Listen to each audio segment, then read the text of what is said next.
Episode की शुरुआत में हम देखते हैं कि तानजीरो उन लड़कियों को कहता है कि मुझे आपकी थोड़ी मदद चाहिए। अगर मैं सोते हुए टोटल कंसंट्रेशन ब्रीथिंग को करना बंद करूंगा तो क्या आप इस छड़ी से मुझे मारोगे ताकि मैं अपनी प्रैक्टिस कर सकूं। और तब हम देखते हैं रात को जब तानजीरो सो रहा होता है तो वो लड़कियां देखती हैं कि तानजीरो टोटल कंसंट्रेशन ब्रीथिंग की प्रैक्टिस सही से कर रहा होता है, पर जैसे ही वो खराटे लेने लगता है वो उसे उसी छड़ी से मारने लगती है। और तब हम देखते हैं तानजीरो फिर से टोटल कंसंट्रेशन ब्रीथिंग की प्रैक्टिस करना शुरू कर देता है और अगले दिन तानजीरो रोज की तरह प्रैक्टिस करना शुरू कर देता है और वो कहता है कि मुझे इस प्रैक्टिस की अब तो आदत ही पड़ गई है और मैं जितना ज्यादा इसकी प्रैक्टिस करूंगा उतना ज्यादा मेरा स्टेमिना बढ़ता जाएगा। अब दूसरी तरफ हम देखते हैं तानजीरो कनाओ के साथ प्रैक्टिस कर रहा होता है, पर इस बार तानजीरो कनाओ को कड़ी टक्कर देता है और जैसे ही तानजीरो उसका हाथ पकड़ने वाला होता है कनाओ अपना हाथ पीछे कर लेती है और तानजीरो आगे जाकर गिरता है। और दूसरी तरफ हम देखते हैं जेनित्सु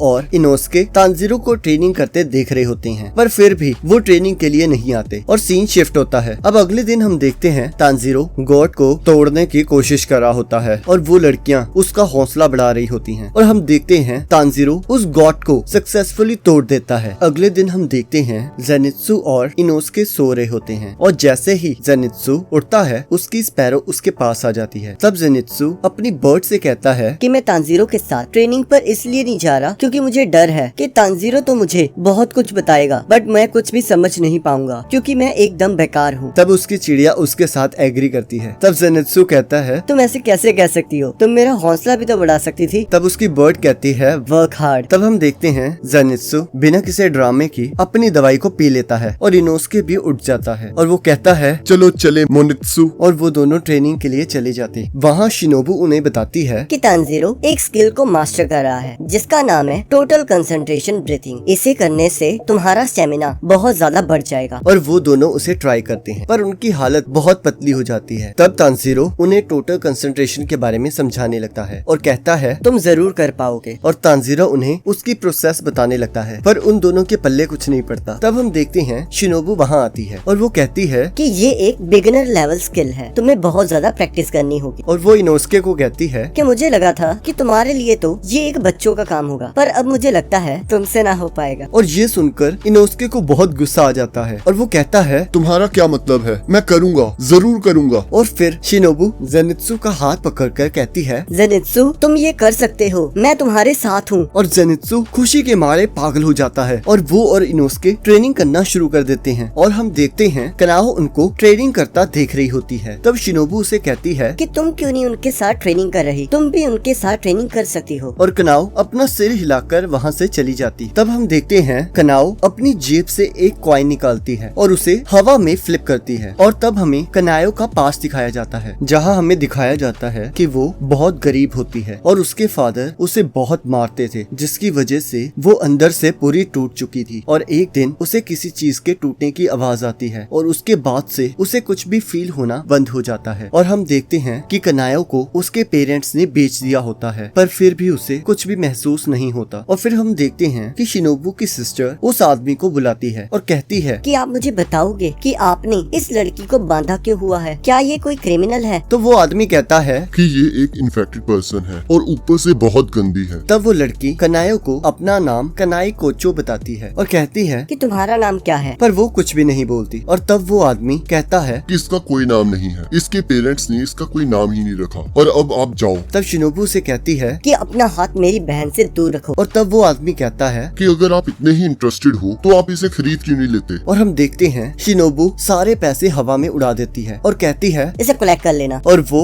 वहाँ से कनाओ को लेकर भाग निकलते हैं और वो उसे अपने घर ले जाते हैं। तब शिनोबु अपनी बहन को कहती है कि ये लड़की बिल्कुल यूजलेस है, ये अपने आप से कुछ भी नहीं कर सकती, जब तक इसे कहा ना जाए ये तो खाना भी नहीं खाती, चाहे ये जितनी भी भूखी हो, हम इसके साथ क्या करेंगे। तब कनाए कहती है कि तुम फिक्र मत करो, मुझे अच्छा नहीं लगता जब तुम गुस्से में होती हो, मुझे तुम्हारी स्माइल बहुत अच्छी लगती है। और शिनोबु कहती है कि ये मजाक नहीं है, जो लड़की खुद के लिए कोई डिसीजन नहीं ले सकती वो जिंदगी में क्या करेगी। तब कनाए कनाओ को एक कॉइन देती है और कहती है कि जब भी तुमने किसी चीज को डिसाइड करना होगा तुम इस कॉइन को फ्लिप कर लेना और ये तुम्हें डिसीजन लेने में हेल्प करेगा। और वो कहती है कि जब कभी तुम्हें प्यार होगा तब तुम जरूर बदलोगी। और हम देखते हैं कनाओ वहाँ से चली जाती है और अगले सीन में हम देखते हैं कि एक क्रो तानजीरो के पास आता है और तानजीरो भागते भागते इनोस्के इनोस्के के पास जाता है और उसे बताता है कि हमारी निचरिंग स्वॉर्ड्स बनकर आ रही हैं और उसे हैगनास्का की स्मेल आती है और वो दोनों बाहर की ओर चले जाते हैं। और हम देखते हैं हैगनास्का जैसे ही तांजीरो को देखता है वो अपने चाकू को लेकर तांजीरो की ओर बढ़ने लगता है, जिसे देखकर तांजीरो शॉक हो जाता है और वो तांजीरो पर हमला कर देता है। और हैगनास्का कहता है